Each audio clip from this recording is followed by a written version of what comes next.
यरु गुरु हिमु किरण गुरुदेव गुरुदेव आपा परम परम जो दर्शावै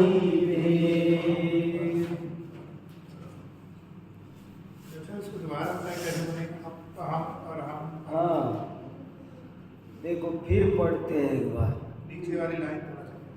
गुरु दिन यरु गुरु हिम किरण गुरु देव गुरुदेव आपा परम जो दर्शावै देव। ये पाहुड़ दोहा नाम का ग्रंथ है जिसको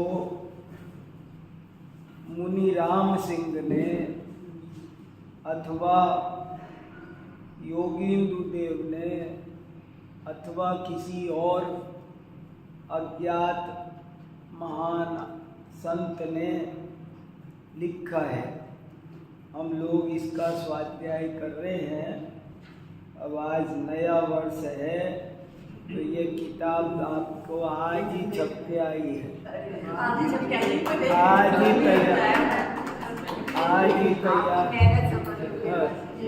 मैं ये जो बीच में गैप आया तब भी इस काम में लगा रहा और मेरे मन में ये भावना थी कि अब अगली क्लास पर वो पन्ना नहीं लाना पड़े, किताब ले आऊं तो अच्छा रहे।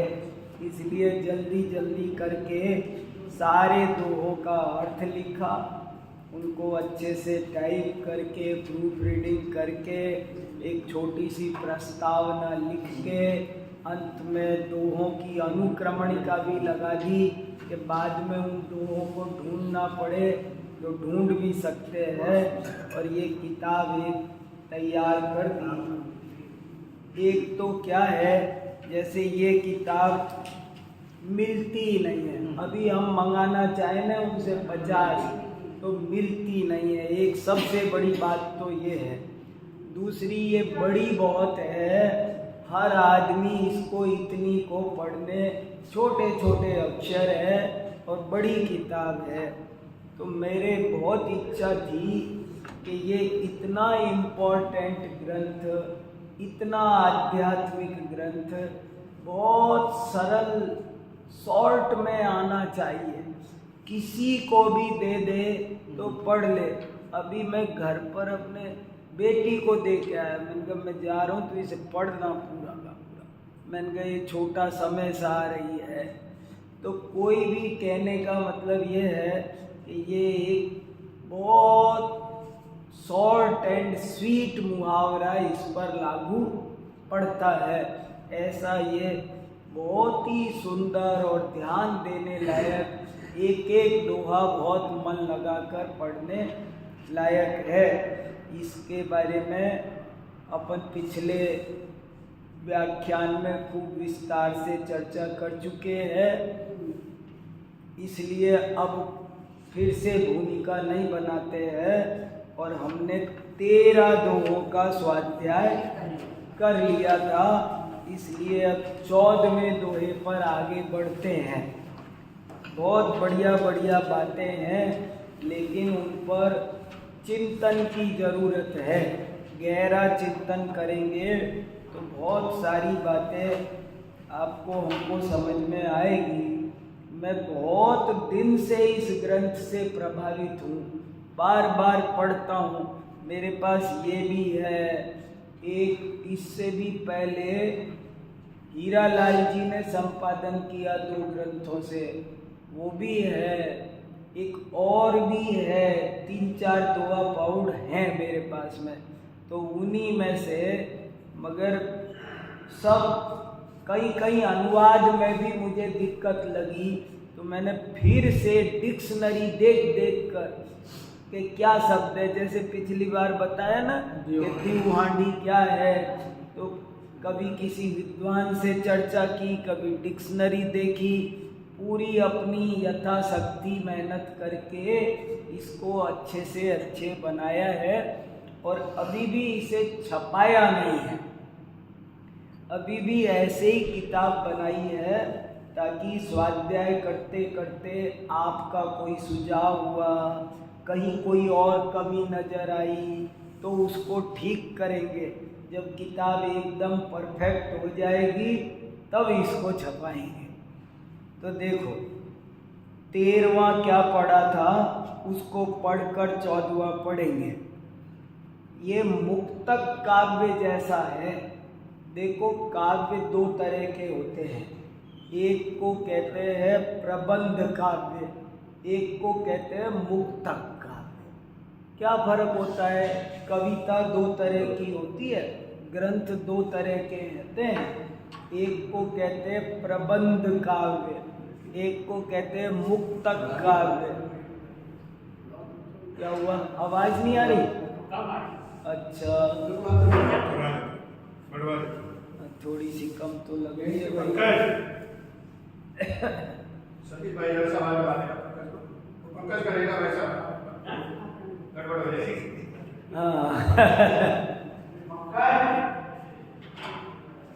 तो एक दो तरह के काव्य होते हैं, एक प्रबंध काव्य और एक मुक्तक काव्य। प्रबंध काव्य क्या है? प्रबंध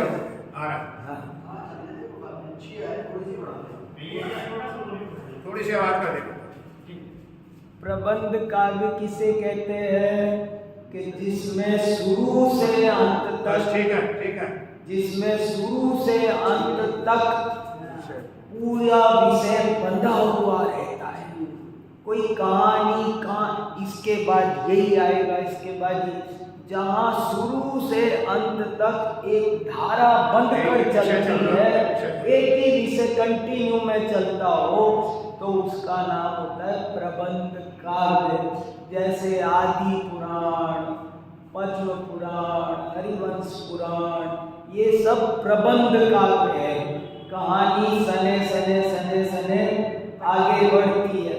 6 डाला भी प्रबंध काव्य है, वो कंटिन्यूस में बात आगे बढ़ती है से लेके मोक्ष तक। हाँ, मगर कुछ होते मुक्तक काव्य।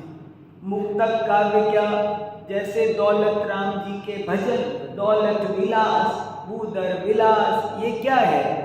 जैसे बुद्धजन सतसई, बुद्धजन जी ने 700 दोहे लिखे, एक दोहे से दूसरे दोहे का कोई संबंध नहीं। एक एक दोहा पढ़ो और आनंद लूटो, हर एक स्वतंत्र मोती है।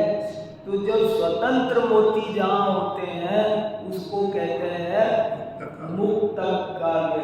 तो ये पाउड दोहा कुछ कुछ मुक्तक काव्य जैसा ही है। बिल्कुल आनंद, एक एक दोहे को स्वतंत्र रूप से भी समझकर आनंद लिया जा सकता है। ऐसा नहीं कि इसका पिछले दोहे से ये कनेक्शन है ही है, कहीं कहीं बैठता भी है, लेकिन बैठे ये कोई जरूरी नहीं है। देखो क्या कहा, घरवासौ मां जानिजिय दुखियवासौ एव पासुकयन्ते मंडियौ अभिचलनी संदेव। क्या कहा था? अभी लोग घर में बहुत फंसे चिपके रहते हैं, गोंद की तरह, फेविकॉल की तरह, मर जाए पर है ना, घर के चक्कर में बहुत बुरी हमारी हालत होती है। बहुत लोग घर के चक्कर में कोई अच्छा काम नहीं कर पाते। उन्होंने घर अपने लिए खरीदा था पर वो घर के लिए हो गए। ये दुर्लभ मनुष्य बहुत 4 दीवारी की झोपड़ी बांध लेती है। तो इसीलिए यहाँ कहा कि इसे, जिसे तू गृहवास समझता है, घर समझता है, वो घर नहीं है, वो तो दुष्कृतवास है। ये तो पास है, पास, पास माने होता फंदा, जाल। ये तो जेल है। पद्मनंदी पंचमी शतीका में भी अभी इसके एक एक दो एक का तुलनात्मक अध्ययन कर सकते हैं कि ये ऐसी बात और कहाँ आई है। पद्मनंदी पंचविंशतिका में ये बात मिलती है कि ये घर जो धर्मात्मा नहीं है, जो देव शास्त्र गुरु की आराधना नहीं करते हैं, जिस घर में मुनिराज नहीं आते हैं, जिस घर में स्वाध्याय सामायिक नहीं होती है, बोले वो घर घर नहीं है, जेल खाना है। ऐसे लिखा पद्मनंदी पंचविंशतिका में। ऐसे ही यहाँ लिखा कि तू इसे घर मत समझ, बल्कि इसे पापों की ये ईंट की दीवारें नहीं है, पापों की दीवारें है। ईंट चूने से नहीं बनी, पापों से बनी है। और ये घर निसंदेह यमराज के द्वारा बनाया गया फंदा है, पास है, तू भाग ना जाए कहीं। इसलिए यमराज ने कि जब मौका आए तो झट से तुझे पकड़ा जा सके, कहाँ मिलेगा। तोते को बांधते हैं, देखो ये तोते दूसरे हमको कैद दिखते हैं, आपको लगता है हम भी कैद में पड़े हैं, और ये यही कह रहे हैं कि घर में रहने वाले तू घर में नहीं, जेल में रह रहे, जेल में। यमराज ने तुझे फंदे में बांध करके रखा है। हमारी दशा कितनी दुखद है, कितनी हास्यास्पद है। सोचो तो वैराग्य हो जाए, सोचो एक दोहा सोचो तो वैराग्य हो जाए। क्या कह रहे हैं ये फंदा है, यमराज ने फंदा बनाया है। देखो अब 14वां पढ़ते हैं। ये तो सोचने के हैं एक एक ही। यमराज शब्द कहाँ से है? यमराज ये ना कयंते, कयंते, कयंत का मतलब होता है मृत्यु। यमराज, यमराज ने, पास माने जाल, ये सब शब्द भी सीख लेने चाहिए। थोड़ा सा कोशिश करे ना कोई आदमी तो इस किताब को लिखने में संकोच मत करो। चाहो तो कोई किताब अपनी प्राइवेट भी बनाना चाहे ना, रेगुलर लाए करे तो कोई दिक्कत नहीं है, पर उसको अपनी डायरी बनाओ, कुछ बनाओ, पर इसकी अच्छी तरह स्टडी करो। बहुत बढ़िया मौका है, ऐसा मौका आता नहीं है। तो देखो कयंत, कयंत माने कृतांत, कृतांत माने मृत्यु। देखो तो सही, मृत्यु ने, यमराज ने फंदा बांधा है, फंदा तैयार किया है। ये घर, जिस अपन घर पर कितना इतराते हैं, अपन तो उसे अपनी शोभा समझते हैं। कोई आए तो दिखाते हैं, दुनिया को दिखाते हैं, गर्व करते, छाती फूली नहीं समाती है। जिस चीज पर तुम खुश हो रहे हो, जिसे तुम जेवर समझ रहे हो, गहना समझ रहे हो, वो गहना नहीं है, जेल है। बताओ, अरे एक बार लगे तो सही, हमको लगता भी तो नहीं।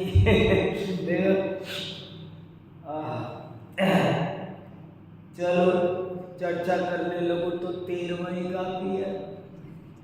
14वां बनारसी दास जी ने लिखा है, ये जीव विचार नहीं करता है, विचार करे तो वैराग्य हो जाए।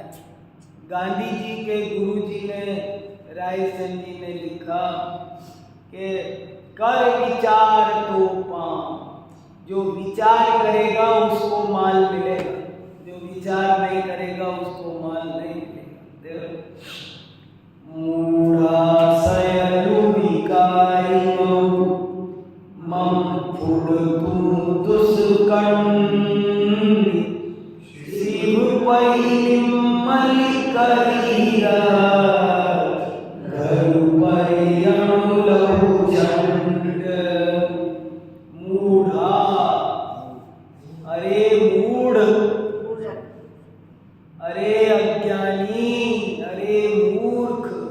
बुद्धिहीन सयलौकारिमऊ।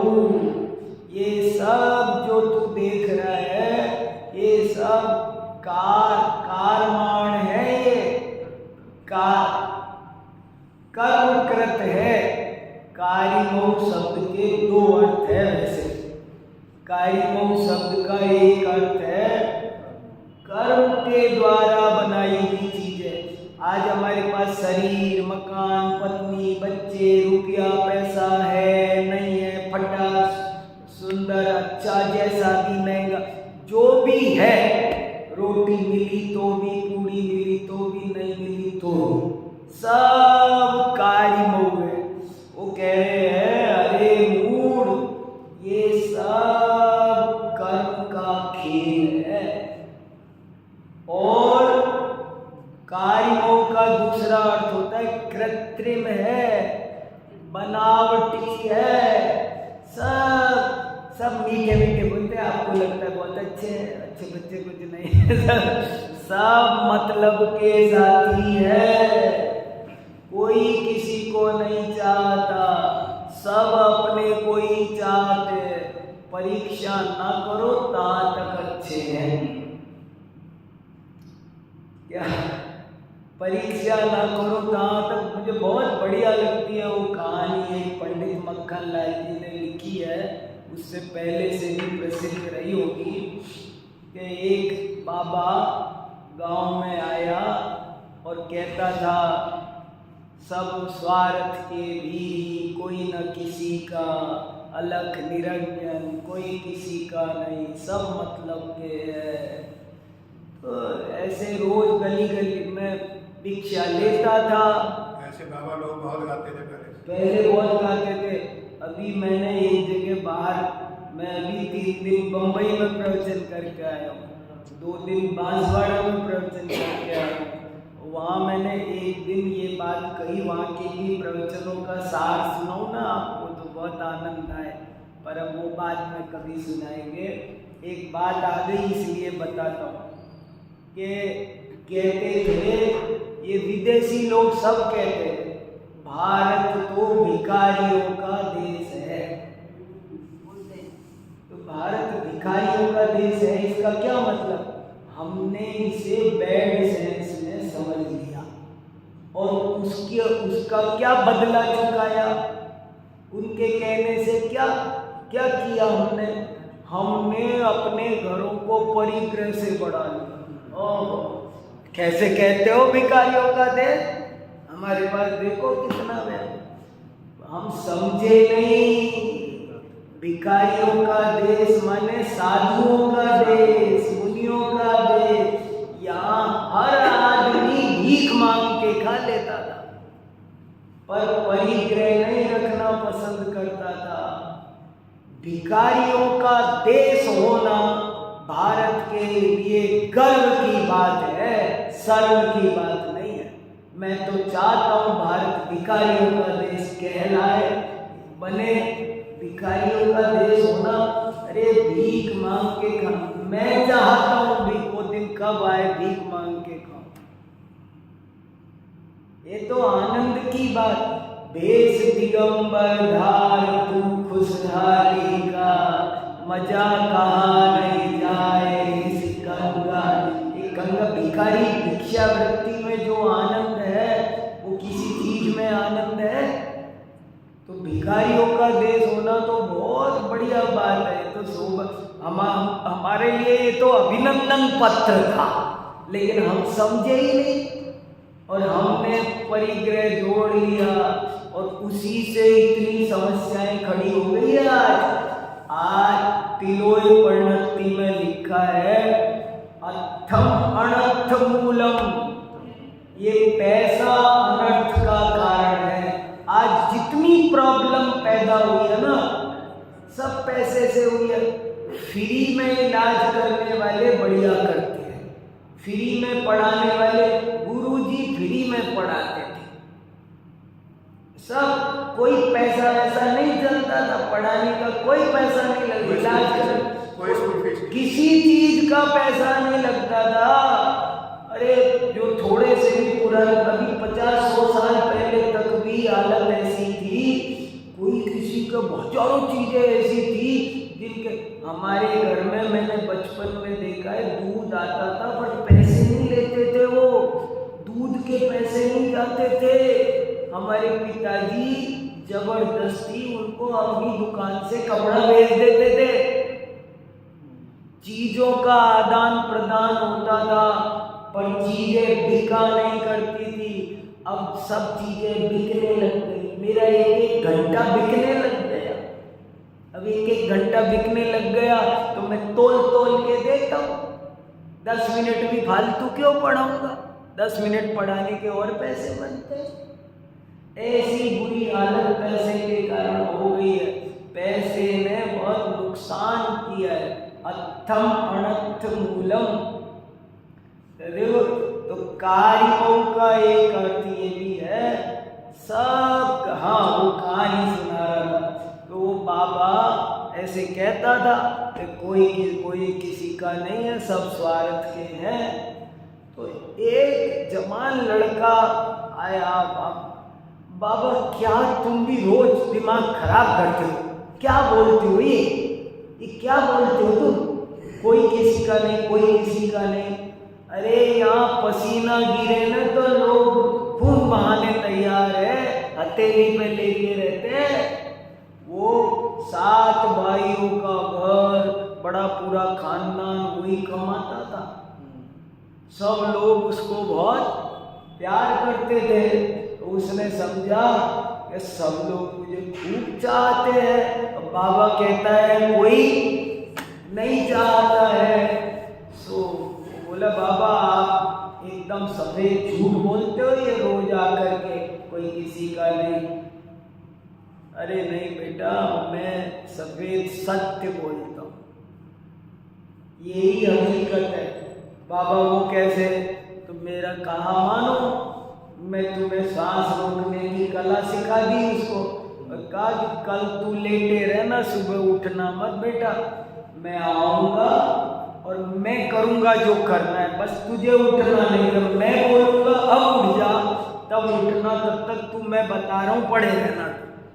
पढ़ा रहा हो, वहाँ सुबह 7-8 बज गए, जब वो नहीं उठा तो सारे घर में रोआ पीटी मच गई, हाय ये मर गया, ये तो वो था, फलाना था, ठिकाना था, सब सारी हुक्माएं सूरज चांद आ गई, और ये था वो था, और इसकी वजह तो हम ही मर जाते हैं, सब छाती पीट पीट के रो रहे थे।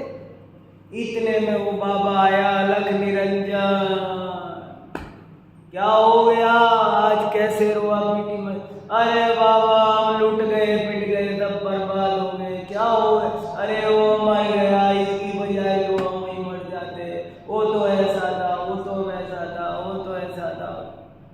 ए भैया तुम सब इतने दुखी हो क्या, तो हमने तो जगत के कल्याण के लिए ही घर छोड़ा है, बोलो क्या करना तुम्हारे लिए।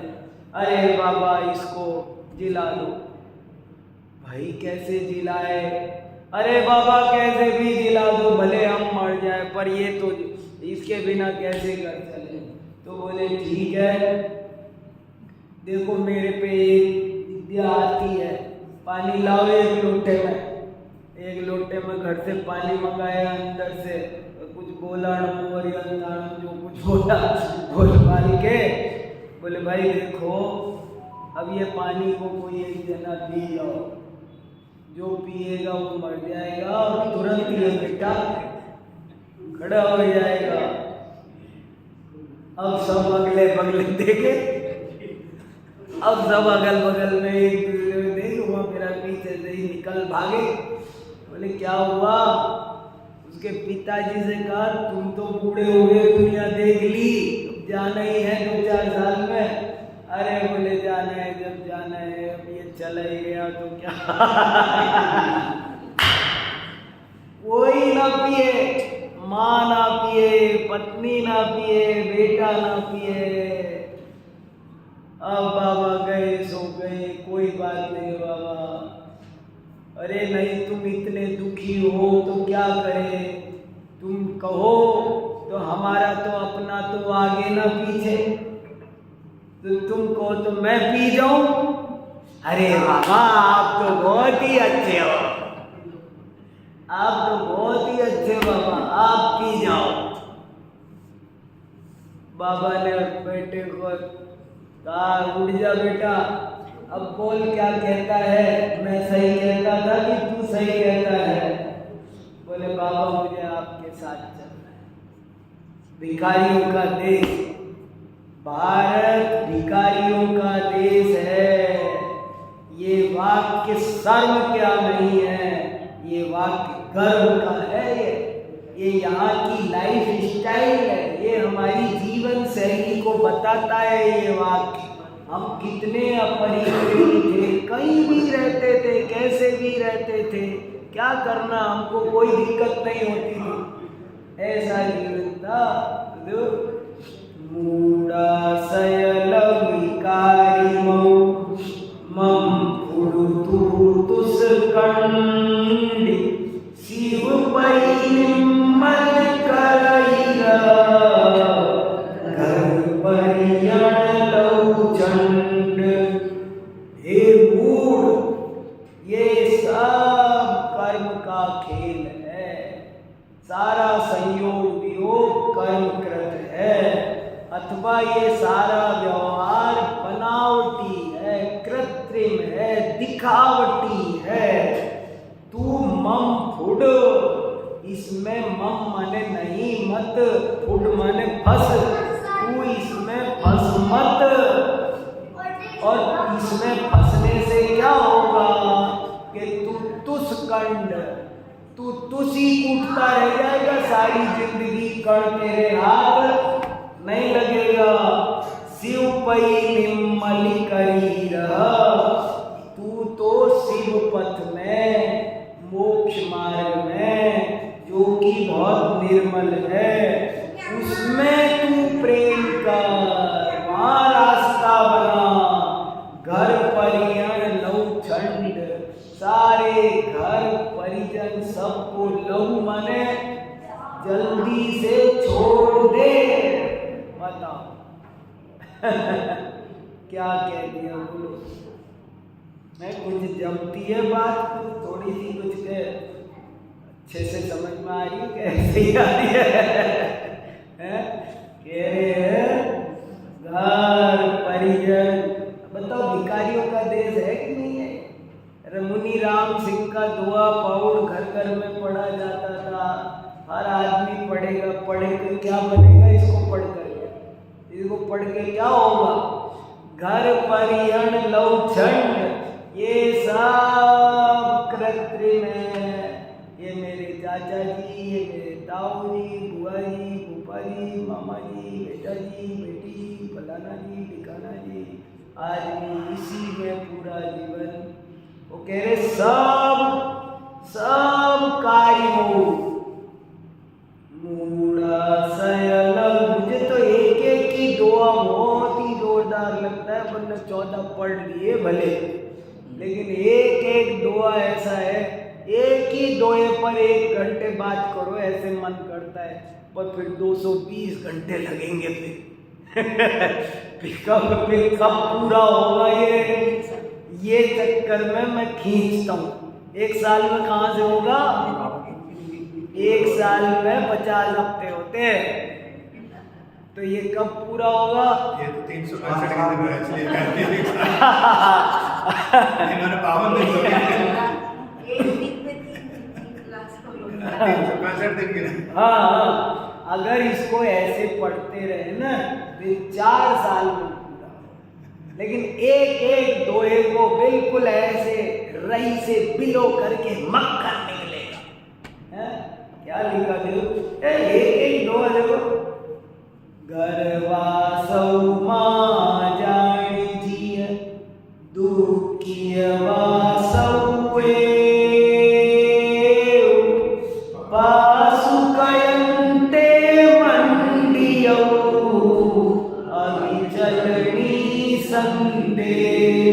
देखो निसंदेह लिखा, गारंटी से, इसमें कोई डाउट नहीं है कि ये धंधा है, ये घर नहीं फंदा है, इस बात में कोई डाउट नहीं है।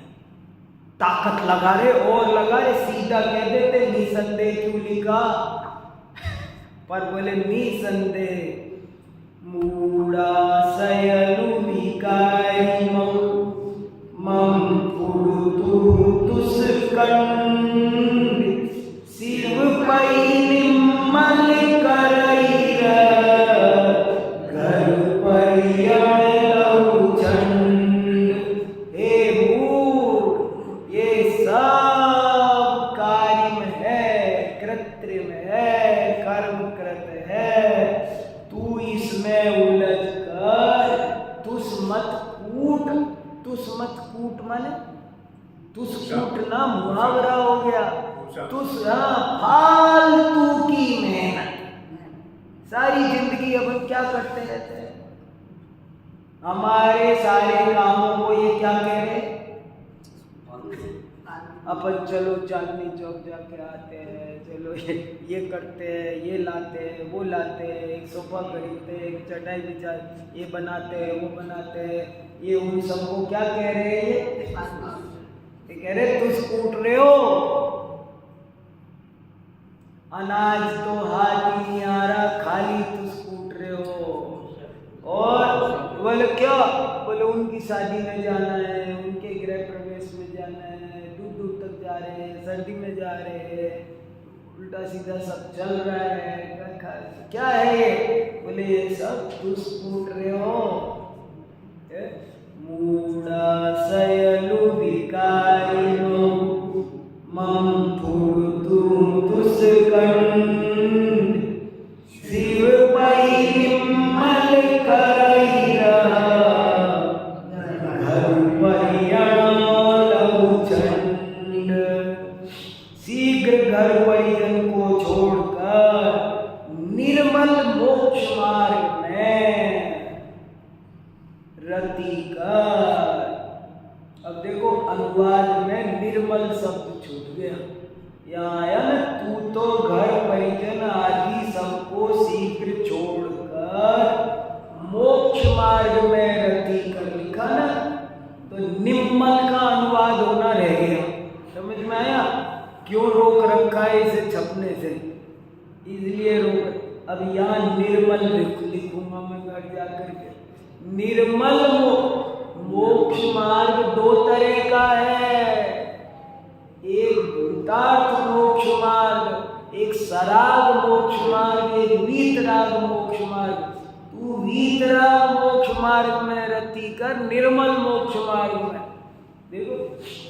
मोह विलज्जई मम मरई तुटई सासुनि सा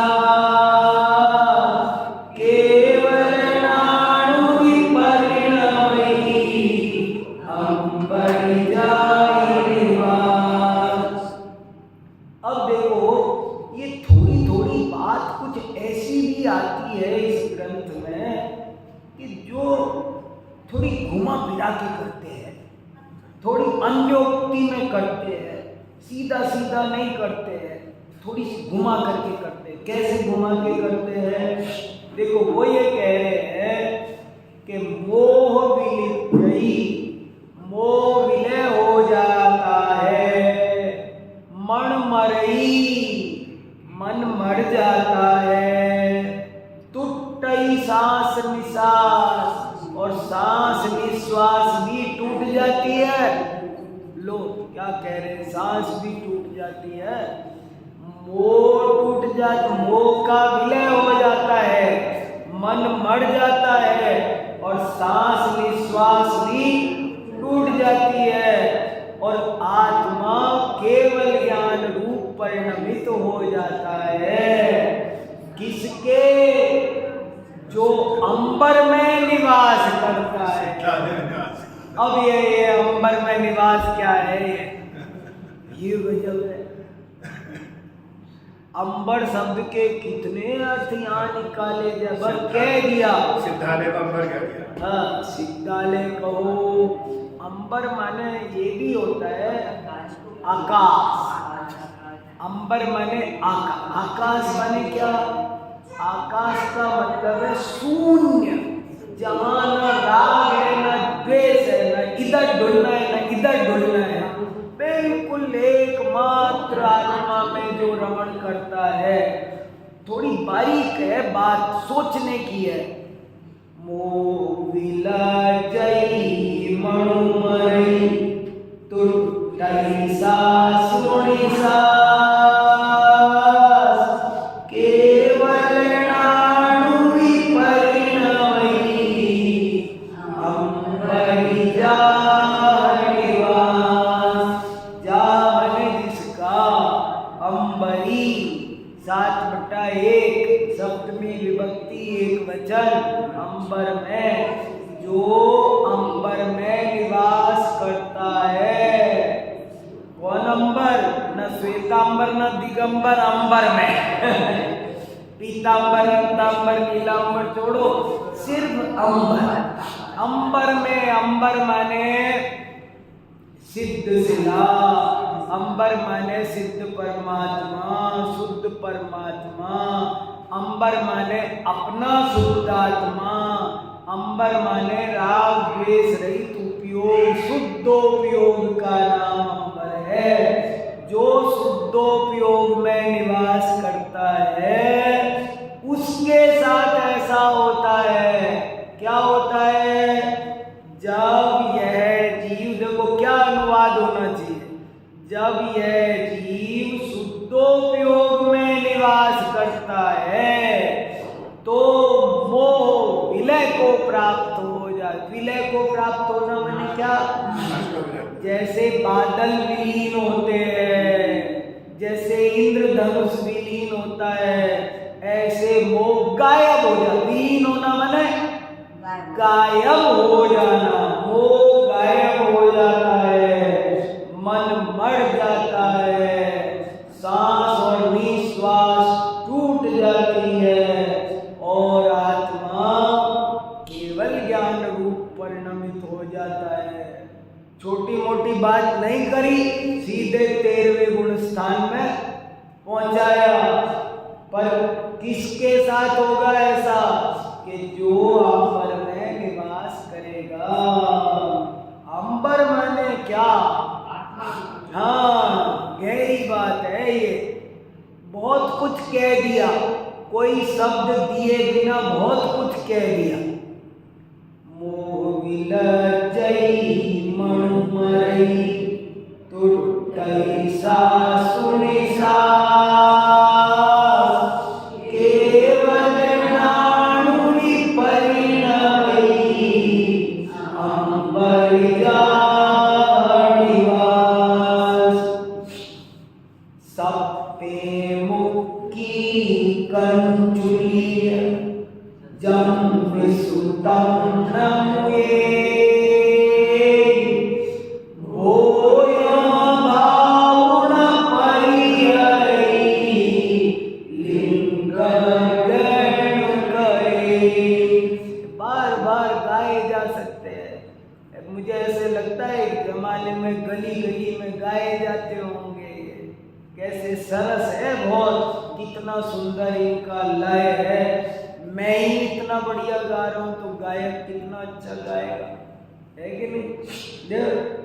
सप्पे मुक्की कंचुली, सप्पे माने सांप ने, मुक्की माने छोड़ दी, कंचुली सांप ने कंचुली तो छोड़ दी, पर जब विष, लेकिन जो उसके पास विष था तम उसको नहीं मुए, उसको नहीं छोड़ा, केंचुली छोड़ दी।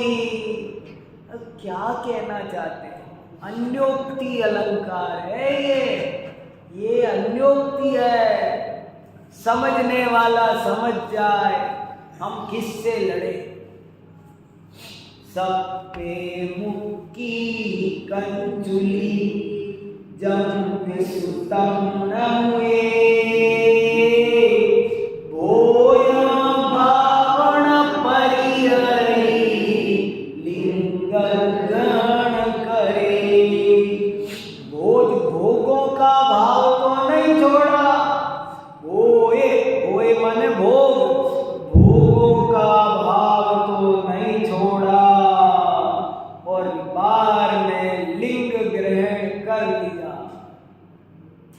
किसकी बात है?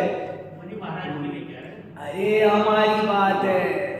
इसको मायाचारी से भी जुड़ सकते हैं। हाँ, और लिंग दो तरह का है, मुनि लिंग भी, श्रावक लिंग भी। हमारी भी बात है, हम भी सारी बात पद्म पुराण में ऐसे लिखा है,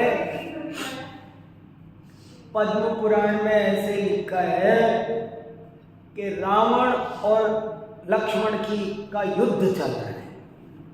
तो रावण ने बाण छोड़ा तो लक्ष्मण ने ऐसे पकड़ लिया, फिर दूसरा छोड़ा तो इधर पकड़ लिया, तीसरा छोड़ा तो ऐसे पकड़ लिया, चौथा आया ऐसे पकड़ लिया, पांचवा आया ऐसे पकड़ लिया, छठा आया ऐसे पकड़ लिया, सातवां आया तो ऐसे दो दांतों से पकड़ लिया। बोले ऐसे पकड़ लिया तो पद्म पुराण में लिखा कि जैसे कोई अपात्र जीव जिनवाणी का एक भी कथन अपनी छाती पर नहीं लगने देता, ये मुनियों की बात है। पात्र के बाद ऐसे लिखा नहीं। अभी मैं आपको 4 गतियों के दुख सुनाऊं तो जब नरक गति का आएंगे, हाँ नारकियों के इतने दुख है, हाँ तिर्यंचों के इतने दुख है, देव गति में इतने दुख है, मनुष्य गति में, और मेरे जैसे मैं तो किसी में ही नहीं। क्या पद्म पुराण में लिखा कि जैसे अपात्र जीव जिनवाणी का कोई कथन, बिल्कुल वाटर प्रूफ घड़ी होती है ना, ऐसे ये जीव वाटर प्रूफ है, कोई बात अपने पे नहीं आने देता। ये तो श्रावकों की बात है, ये तो मुनियों की बात है।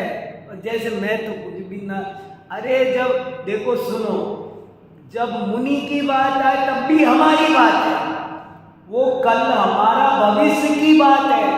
हम कोई नरक गति के दुखों की बात किसकी है? वो हमारा ही भूतकाल है। हाँ, हम सारी बातें हमारी है, दूसरे की कोई बात जिनवाणी में है ही नहीं। तो कह रहे देखो सुनो, हमने अनेक बार ऊपर से धर्म धारण किया, ऊपर से लिंग ग्रहण किया। लिंग माने वेश, कोई भी ऊपर से हमने कोई एक वेश धारण किया, नियम ले कुछ भी कहो, कोई भी हमने कह दिया कि हम रात्रि भोजन छोड़ रहे हैं और भाव नहीं छोड़ा, तो बोले कांचुली तो छोड़ दी, जहर नहीं छोड़ा। पीछे आया था ना, 2 तरह के जीव है, एक तो भोग में रहते हैं पर भोग का भाव नहीं है, और एक भोग में नहीं है पर भोग का भाव है। तो ऐसे ही बोले हो, सब पे मुक्की कंचुली जम विसुतम न मुए बोया भावना परिहरी लिंग ग्रहण करे। कितना बढ़िया बढ़िया है, ये सब इसीलिए अनुवाद लिख दिए कि ये सब समझ में आ जाए। तो समय तो अपना हो गया, फिर और पढ़ेंगे धीरे धीरे। हो गया ना, और एक पढ़ लो। जो मुनि चंडी विषयसु पूर्ण विलास करे, लुंचन शोषण शोषाई पूर्ण संसार बने। अनेक बार ऐसी गलती हुई है हमसे कि हम साधु भी बने, लेकिन बात ऊपर ही ऊपर रह गई, अंदर तक नहीं पहुंची।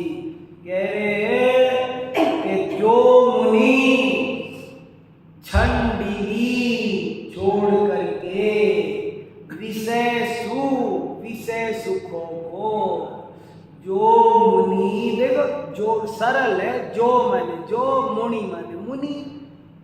जो मुनि विषय सुख को छोड़ करके पुणु मुनि पद लिया, विषय सुख छोड़ दिए, फिर भी पुणु माने फिर भी उनकी अभिलाष करे, उनकी अभिलाषा करता है, तो वो उसकी हालत क्या कि लुंचन शोषण आदि सब दुख सहन करता है और संसार में भ्रमण करता है, सब दुख सहन करता है। मोक्ष मार्गी जीव कैसा होता है? रत्नकरंड श्रावकाचार में लिखा, देवेंद्र राजेंद्र सब चक्र सुख, सारे नाना प्रकार के सुखों को आनंद को भोगते हुए जीव परमानंद पाता है, दुखों को भोगते हुए सुख नहीं पाता है।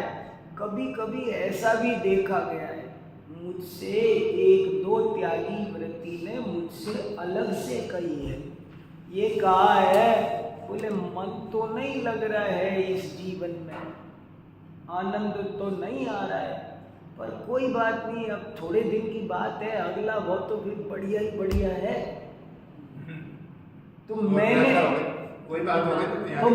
उनको समझाया, यही बात होगी। मैंने कहा महाराज जी बहुत बड़ी गलतफहमी में है हम, अगर आज हमको दुख हो रहा है, दुख के फल में सुख नहीं लगता है। आम के पेड़ में ही आम लगेगा, आग के पेड़ में आम नहीं लगेगा। देखो मुनि दशा परमानंद रूप होती है, बहुत आनंद आना चाहिए। व्रत लेकर कितने ही लोग व्रत लेके, कोई बात नहीं ना, थोड़ी सी तकलीफ तो है, फिर तो मजे ही मजे है। फिर मजे कहाँ से है? आज तकलीफ, आज मजा आएगा तो आज मजा आएगा तो आगे मजा आएगा। और आज दुख मिल रहा है तो तत्वार सूत्र के 6 अध्याय में लिखा है साफ साफ, दुख के फल में दुख ही मिलता है। हाँ, क्या करो, ये गजब की बात है। कितने ही अपने साथी दुख पा रहे हैं, क्यों पा रहे हैं? कई बार धर्मात्मा भी दुख ओढ़ लेता है। अरे ना भाई, इसीलिए जैन धर्म 100 बार कहता है यथाशक्ति यथाशक्ति। ऐसा मत करो परिणाम में दुख आ जाए, परिणाम में दुख आए। मेरी शक्ति तो एक आसन करने की है और करूं उपवास, शक्ति तो है एक उपवास की, करूं 4 उपवास, क्या होगा? होगा क्या? ये दुनिया जरूर कोई सर्टिफिकेट दे सकती है, कोई जुलूस फुलूस निकाल सकती है, और क्या होना है ज्यादा से ज्यादा। लेकिन हमारी आत्मा का हित नहीं होने वाला है। हमारी आत्मा तो दुख पाकर दुख ही पाने वाली है। इसलिए सावधान हो, सब पे मुक्की कंचुलिय जम विसुतम न मुए।